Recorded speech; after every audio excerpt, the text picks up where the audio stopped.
new basketball on grass? The future of football? What the hell are they talking about? You might be wondering. Well, let's get into the article and see what is going on. What's up, it's your boy Cintron. Come back at you with another analysis video, and I kid you not, that's my real name. Man, I love to hear about and make metaphors from different sports and transfer them over to football jargon, as well as football jargon into just real life things. But we'll get into this article and see what they're talking about. I have some ideas, but we'll see exactly the extent of what they're talking about. First, the synopsis. In 1997, Joe Tiller was hired as head coach at Purdue, which at the time was a basketball school that happened to have a football team. Yeah, nobody knew them, basically. That's what he's saying. But they produced greats like Drew Brees, who was a Boilermaker. Boilermakers football hadn't had a winning season since 1984. Golly, what a drought. The men's basketball team had 4 top 10 finishes during that time, so excellent work. They, were constant participants in the dance. Tiller and his then leading edge spread offense went 9-3 in his first year, going from 93rd in scoring to 18th, and he wouldn't have a losing season until going 5-6 in 2005. In 9 of his 11 seasons, Purdue football was at 1 point ranked.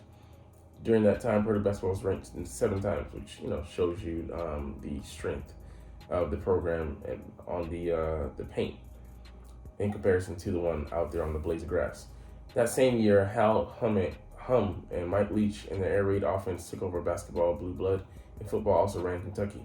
The Wildcats went from next to last and scored at 25th and were 11th in year 2. High-scoring offenses at basketball schools were easy to market as basketball on grass. Kentucky Athletic Director C.M. Newton described Mum's offense as a fast break on grass. Okay. Yeah, cool. So I got it. I was trying to wrap my head around it.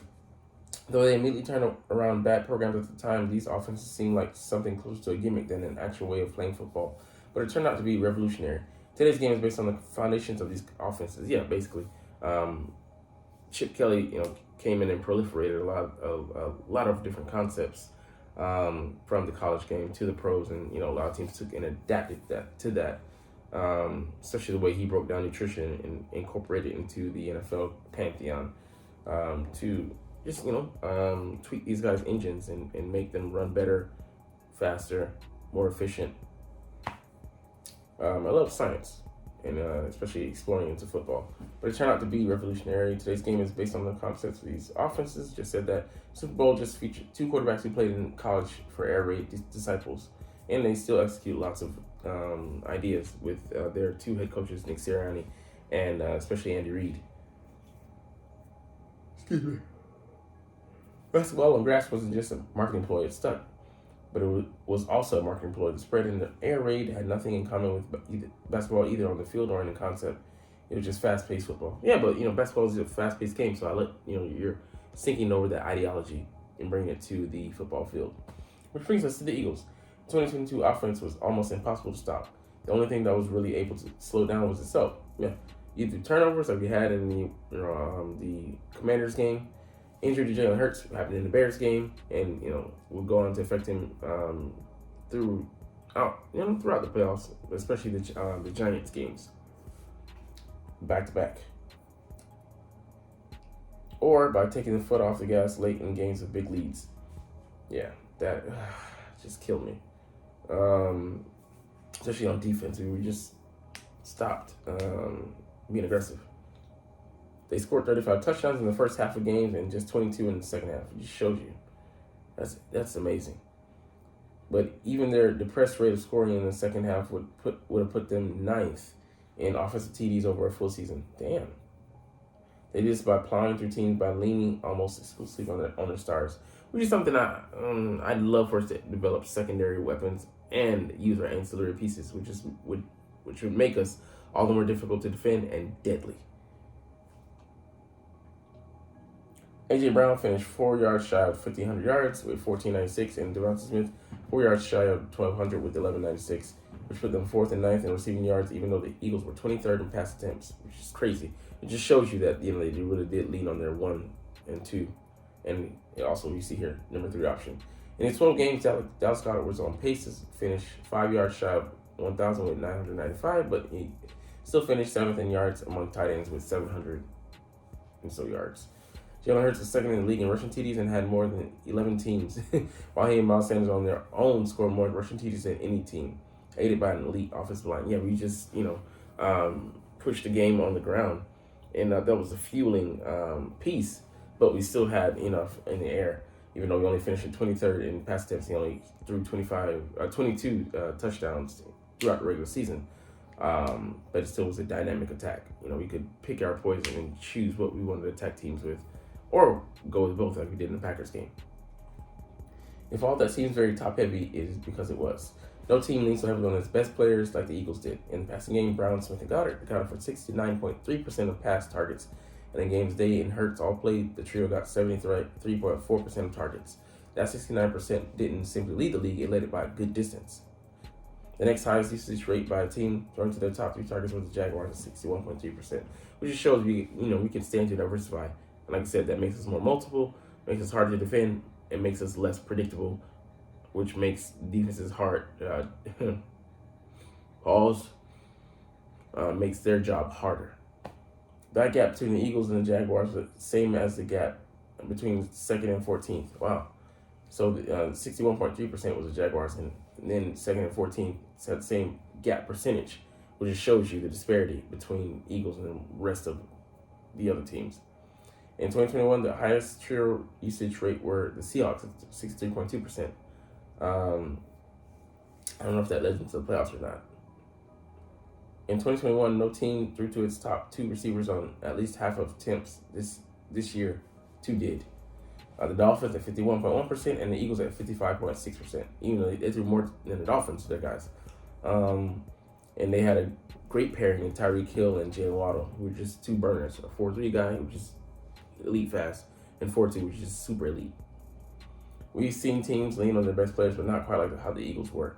Intentionally or not, the Eagles have created a new version of basketball on grass, but one that at least as a high-level concept resembles basketball for now, as the new NBA CBA tries to do away with the Super Friends teams and let them run it by running nearly their entire offense through a trio of players. Yeah, Draymond, Clay, and Steph. Those 3 guys.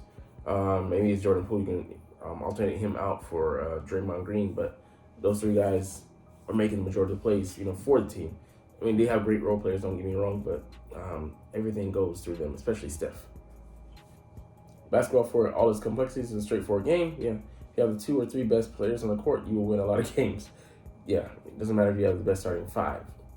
You have the top 2 or 3, you can be dominant. A large part of the reason for that is the nature of basketball with 5 players per team, and the best players playing at least 2/3 of games who dominate touches. At least the offensive-minded ones do. That can't be carbon copied in football, but components of it can be replicated. Exactly. So you can target your guys like we did last year with the top receivers, Devonta Smith and AJ Brown, as well as tight end. And you guys give them the majority of the lion's share of the targets. They're going to be effective because they're just better than most teams they're going to face, and they don't have the personnel to match up with them. And you can employ them in so many different ways. Just makes it difficult. And why change what's working? We will see. I mean, not verbatim, but it is good to be able to diversify and be able to be multiple and have different rabbits in your hat.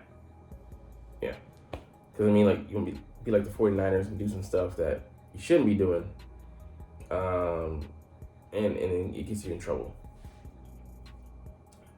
Take the Eagles quarterback sneak that isn't a sneak, which operates under the similar principle. The Eagles have the best players on the line of scrimmage, and the ball carrier is extremely well built for short yardage gains.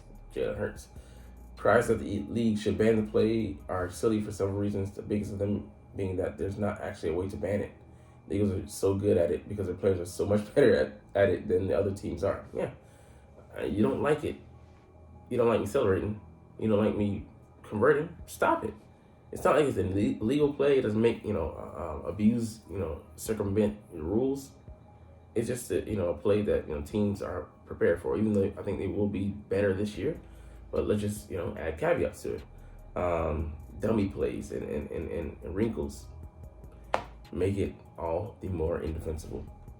Likewise, in the passing game, their big three are better than the players' defense throws at them. Exactly what I was saying. In the 12 games Brown, Smith, and Goddard played together, 2 of them combined for at least 159 yards a game.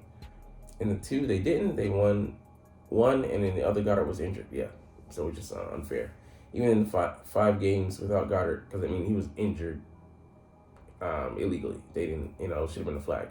The Brown and Smith duo averaged 179 yards per game. In the Super Bowl, the trio had 256 receiving yards. Only 5 teams averaged that much during the regular season. Yeah, they just lit it up because KC couldn't defend all of them altogether. It's very hard to do. As always, some context is key. That the Eagles had 2 things going for them to allow them to be so reliant on their own big 3, or is it 4? You gotta wait to add that next member. Who is gonna be running back or receiver? The other great option would be a backup tight end, but have a guy that could be dominant like that behind Dallas Goedert and Jack Stahl or Grant Calcaterra. Even though Calcaterra, you might be able to step it up this year. You can't be productive on the sideline, and the Eagles' stars were healthy. A.J. Brown and Devonta Smith didn't miss a game. Dallas Goedert missed only 5 games, and Jalen Hurts missed 2. So, yeah, we had great injury health. I expect guys across the roster to miss a slew of games because, on the balance probabilities, you're going to, not going to have that great of health back-to-back seasons. And, from season to season, you're going to, find some variance. They're really talented. A.J. Brown is one of the best receivers in the game. Devonta Smith would be the number 1 receiver for at least half the league.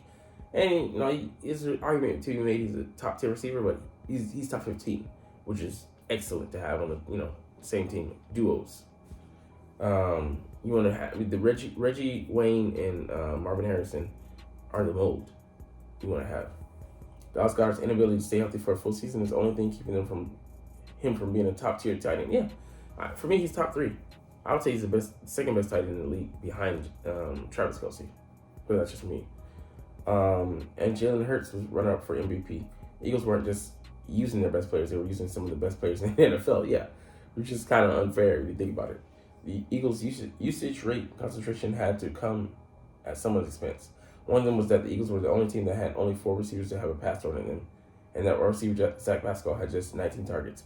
Brown and Smith accounted for 80% of Eagles' throws to receiver. So we can say we were heavy there, but those guys weren't complaining. Of course, they love getting the ball, but we were able to be effective. And when you have a duo of receivers like that, use it, exploit it. I would love for third receiver, or I would say, our wide receiver 3 to emerge, or a 4th threat, and that may come by something we're going to look at later in this article. The other is that no team threw to the running backs less often than the Eagles. Miles Sanders, Kenneth Gainwell, and Boston Scott combined for just 12.1% of targets, and only the Rams, Ravens, Vikings, and Jaguars were also under 15%. The Rams didn't make the playoffs. Ravens, they did, but Vikings, they did, but and the Jaguars, they did, but and Travis Etienne is a good, running back out of the backfield. So for them not to use him, they used him, but not enough. The guys behind him, they didn't use them enough. Just shows you, but it's kind of mixed results as far as like being a playoff team. But I would say most teams do target their running back more, definitely than we did, like we saw from last year. But that's something we can greatly improve on, and that could, with a dangerous weapon like DeAndre Swift, it might change the dynamic of our offense and make us, like I said, even more deadly. Additionally, over half of the Eagles' rushing attempts on 3rd and 4th and short were taken by Jalen Hurts. Now he's just stealing their, carries. Horrible for fantasy football, but who cares about that? I've never played it, never will. The value of the running back position is on its deathbed, and the Eagles are smothering it with cryptic.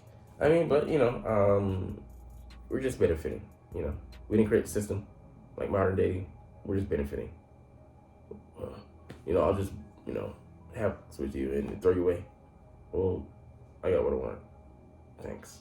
The Eagles' high usage rates were intentional.